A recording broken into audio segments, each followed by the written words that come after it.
Oh, hey YouTube, what's really good? My name is Vivid, and the Pokemon Company just released the Series 6 rules for the VGC format, and it's kind of a bombshell, so we're going to talk about that today.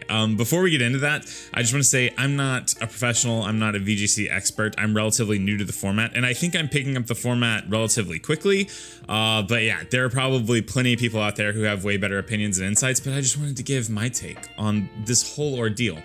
So let's do that. Two quick things before we get into this. If you are interested in VGC, I've been playing the ranked ladder over on Twitch. It's been a lot of fun, and if you want to watch me kind of figure out and learn this format, definitely click that top link in the description down below and give me a follow. Another thing is, most of my views are coming from people who aren't subscribed, so if you're watching and you're enjoying what I'm doing, think about clicking the subscribe button. But that's it. Let's talk about these rules. Okay, so I have an article pulled up here from dailysports.gg, 16 frequently used Pokemon banned in the VGC Series 6 rule sets. So historically in the past, the way the Pokemon Company has gone about shaking up the format is allowing stronger Pokemon and like allowing specific legendary Pokemon to be used in the VGC format. This time they're taking the opposite approach, and I actually think it's kind of fantastic. So I'm not going to beat around the bush or read any specifics. I'm just going to skip straight to the ban list. That's the big shakeup here. They're banning some of the highest used Pokemon in the format. So they're banning Rillaboom, Togekiss, Cinderace, Incineroar, Indeedee, both male and female, Tyranitar, Whimsicott, Torkoal, Dragapult, Venusaur, Porygon 2, Mimikyu, Gyarados, Hippodon, Excadrill, and Magnezone. So this is a massive shakeup. This is a massive change, and honestly, I'm kind of here for it. If you don't know or you haven't like listened to me talk about this ever, I used to play Magic the Gathering pretty competitively. I still play Magic the Gathering Arena. Something that I think is really good about, and I mean, it's not always like a sign of like a healthy format, but something I think that Wizards of the Coast does that's really important is that they keep an eye on certain strategies, and if certain strategies become too oppressive, they ban things, they ban cards. So Pokemon is essentially taking a play out of that book, and instead of just allowing more broken things into the format, they're actually restricting what we can play with, which I think leads to a lot of diversity in the format. Like if you look at this list, this is insane. Rillaboom, Togekiss, and what is the other one? There's a third one. It's Rillaboom, Togekiss, and hold on, I have the Pikalytics pulled up. Incineroar. Why can't I think on the top of my head? Those are the three most played Pokemon in the format, both having like use percentages of like 40+%. I think it's like Incineroar is like 44, 46 or something on Showdown, and then the others are both 41. It's insane how used and like how meta warping these Pokemon are. So, okay, let's just break this down really quick. Rillaboom doesn't, like almost always nothing is like super synergizing with it. It's just like a massively useful piece. Like priority grassy glides are insane. They hit hard. It's a super versatile Pokemon. Togekiss, probably the best redirection user in the entire format. So without Togekiss, a lot of strategies that sort of like get crippled by redirection, I think, get a lot stronger. Cinderace, just a really strong versatile piece, kind of like Rillaboom. Incineroar, always been a staple in the format. Like insane momentum, intimidates really good. I don't know, like Indeedee, the Psy-Spam comps basically just like aren't viable. You would always have to max to set Psychic Terrain now or hard set it, which none of those things sound reasonable to me. Tyranitar, the Tyranitar Excadrill combo, really interesting that that's getting taken out. Tyranitar, just a really strong piece, kind of oppressive. Whimsicott, one of the best utility mons in the format, along with Togekiss. Doesn't have redirection, but just like tons of priority support. They're taking out Sun. I mean, I guess Ninetales is still alive, right? But Venusaur's gone. I don't know, dude. This is a lot. Porygon 2, the best or second best Trick Room setter in the format, depending on how you look at it. And Mimikyu, I don't get, but I think that this also affects the singles battle. Like, I think this also affects the singles ranked battles on the ladder. Yeah, right here. The banned Pokemon were all top 10 in usage for singles and or doubles. Got it. Okay.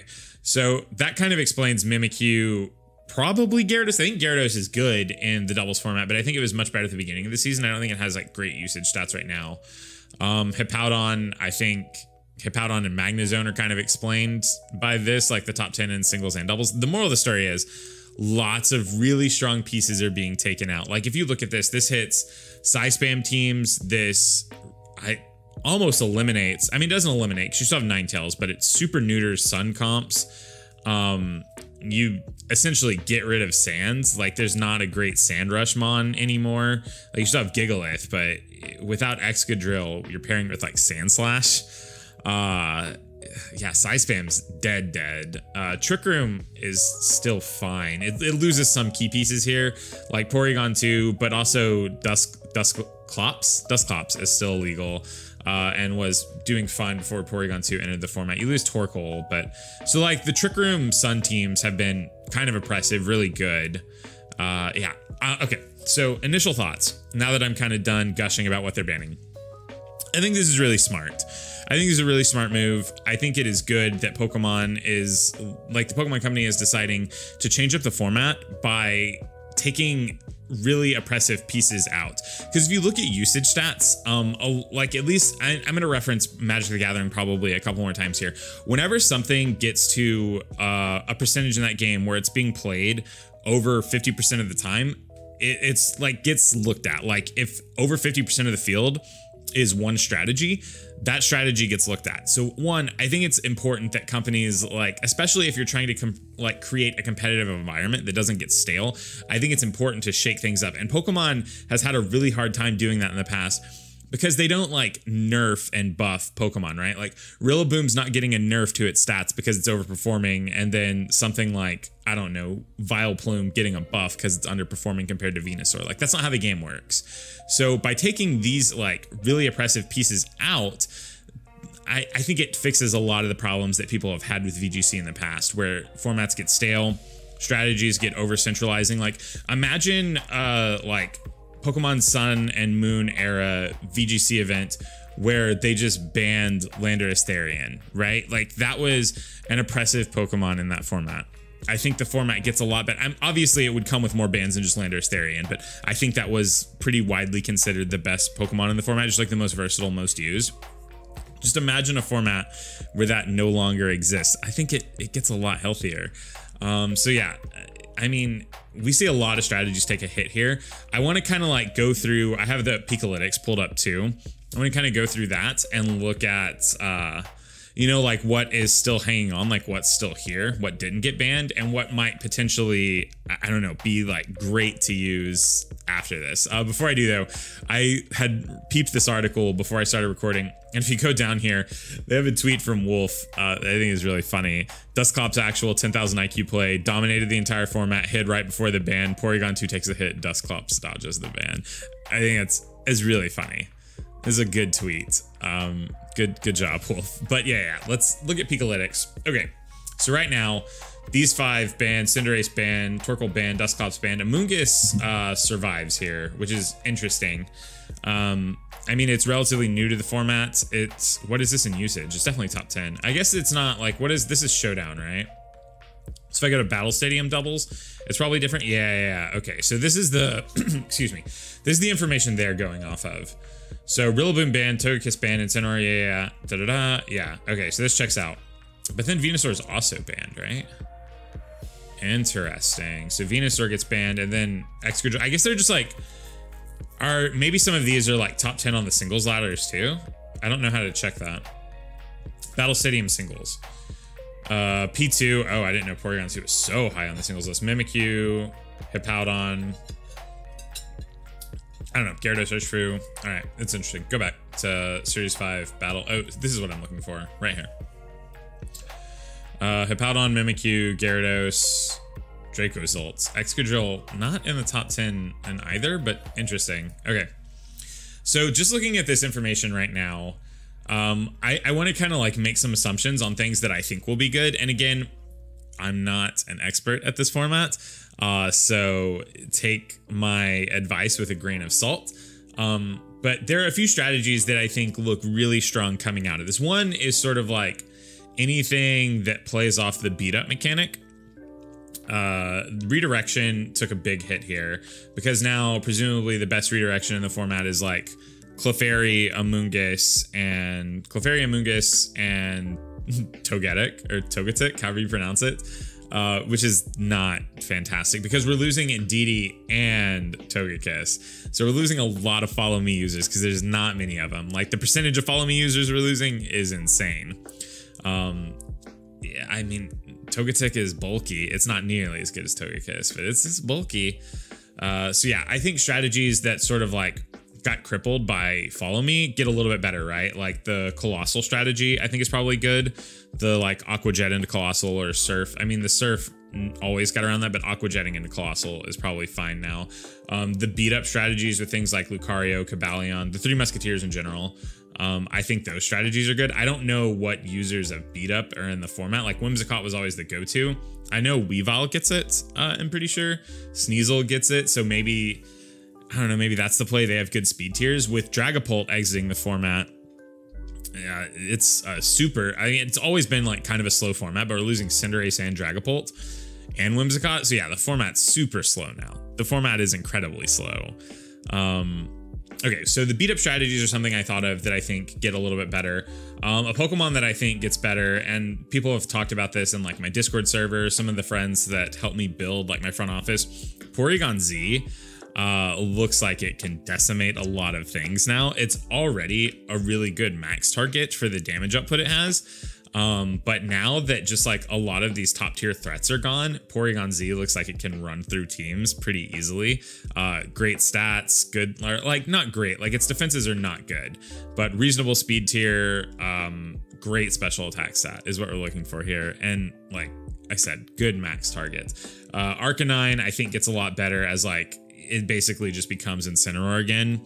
Like they've always kind of been almost the same Pokemon, but not quite. So I think Arcanine gets a lot of play here. I think Electric Terrain actually looks pretty good. Because if you, I mean, we basically haven't seen it at all. Like I mean, I'm sure people are doing it, but I haven't seen Electric Terrain teams, at least like in my ladder play so far on Showdown or on the Battle Stadium. I know Pincurchin's not fantastic in the format, but Alolan Raichu, I think, gives it a lot of play as just sort of like, I mean, it doesn't even have to be Alolan Raichu, I guess. Anything that has a reasonable special attack stat and rising voltage probably has some legs here. So that's a strategy that I could see coming out of this. Rain is untouched. So I mean, making these changes, I think it's kind of dangerous to make them and not touch Rain because I think Rain is already, I don't think it's like tier 1, but I would say it's like tier 1.5, tier 2 in the meta. And if you're taking out like some of its natural predators, like you're taking out weather control in the form of Tyranitar and I guess Hippodon, you're taking out Torkoal, which is the best Sunsetter, leaving us with like Ninetales, 2 Rain Setters, both of which I think are reasonable.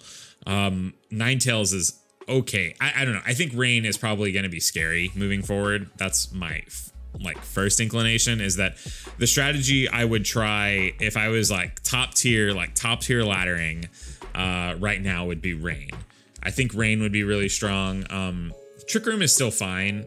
I mean, you still have Dusclops to set Trick Room. You lose some like kind of cool pieces like Torkoal, but we still have access to, what is this, Gmax Hatterene. So I think Trick Room is still fine. It is not as good without Psychic Terrain, but I think it's fine. I think Clefairy becomes a really, really strong Pokemon in this meta. Like, it's already good, but I think there's probably an argument that Clefairy is now, it's now the first best redirection user or the second best behind Amoonguss. Amoonguss just kind of whiffs on grass types and anything that wants to wear goggles, right? So Amoonguss, I think, loses some points there, but I think Clefairy actually gets really strong. What Chlorophyll users are still around? I'm gonna go off script here a little bit and kind of like go to Cerebi and take a look at abilities here, just because I don't know what Chlorophyll users are left in the format. I don't know how to find this the quickest way, so I'm just gonna go to Venusaur and then click Chlorophyll. Okay. So Vileplume sticks. I mean, Vileplume's been used in the past. Its speed stat's not great, but its special attack stat's pretty good. I just think things will probably still outspeed Vileplume, but that's probably worth a look. I think Victory Bell is just worse than Vileplume, right? Its speed stat's better. It's got a better speed stat. It's physical and status special, or it can be either. I don't know. It's got legs, I guess. Executor is probably a good one. Actually, Executor is probably like a pretty good Chlorophyll abuser. So Executor Ninetales. Executor also gets access to Sleep Powder, if I'm not mistaken. Yeah, Sun could come out of this like still having a position. Shiftry I don't think is usable. Trophy is not usable. Tangrowth I don't think is usable. Lilligant was the Torkoal pair in the past, but I don't think it's usable now. Okay, yeah, I think that Sun comes out of this with like Vileplume and Executor specifically. It could be wrong about that. Executor I think actually like has pretty reasonable stats and like could be good. So I'm kind of here for that. I think that Executor like has legs now and heads. Urshifu didn't get touched, which is probably good. It's a new Pokemon, it's just released. They don't want to like, even companies that do bans like this, they typically don't try to ban shiny new toys. So probably good that Urshifu survives this. I don't know if it gets better in the format. I could see like a Rapid Strike Urshifu fitting onto rain teams as sort of like another threat. I think Amoonguss is going to be really, really prevalent. Prevalent? Prevalent. I think it's going to be played a lot is the words that I'm trying to say. Just because it's a super solid piece. The 100% accurate sleeps are invaluable. Yeah, man, I'm blown away. I think this is exciting. And it's exciting.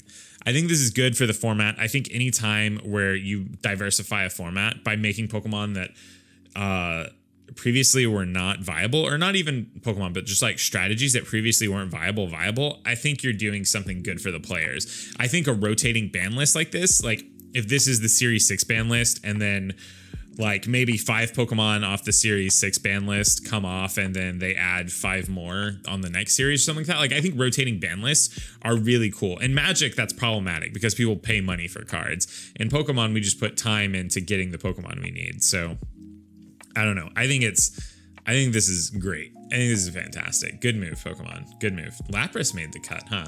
Lapras didn't get banned.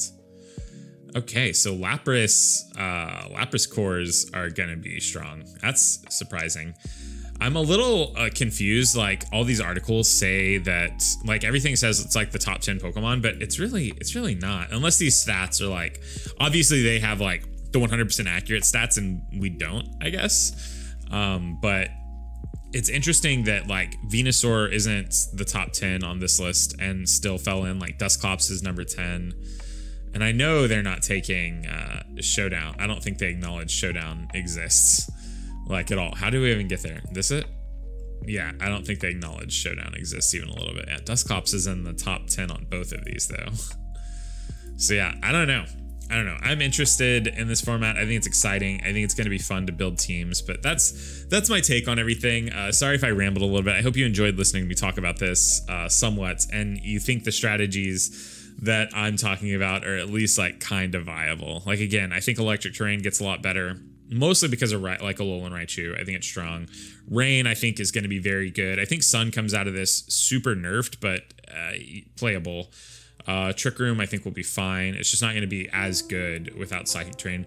And then I think there's just going to be like these kind of like offensive balance cores, right? Like again, Porygon Z is really strong, and with a lot, like especially like I think Tyranitar was really good against PZ. So Tyranitar exiting the format is really good for PZ. Yeah, I don't know, dude. These are my thoughts, but let me know what you think. Let me know what Pokemon you think are sleepers, like which Pokemon you think will be very good. Let me know what strategies you think will be very good in the comment section down below. Let's just talk about this because I think it's actually very exciting. But yeah, that's it. If you enjoyed this video, please leave a like. That would mean the most. Don't forget, I am streaming on Twitch every Monday, Wednesday, and Friday, and I'm putting new Pokemon content out here on YouTube. So if you want to subscribe, go ahead and do that. But thank you so much for watching. It means the absolute most. My name's Vivid. I ramble a lot, but I'm also kind of done here and I have to leave. Bye. Oh, you made it to the end of the video. That's dope. Thank you so much for watching. If you would like to see more from me and make it to the end of those videos, there will be a video here and a video here. This one is a video that I think is really good, and this is what YouTube recommends, so you should watch one of them. Okay, thanks.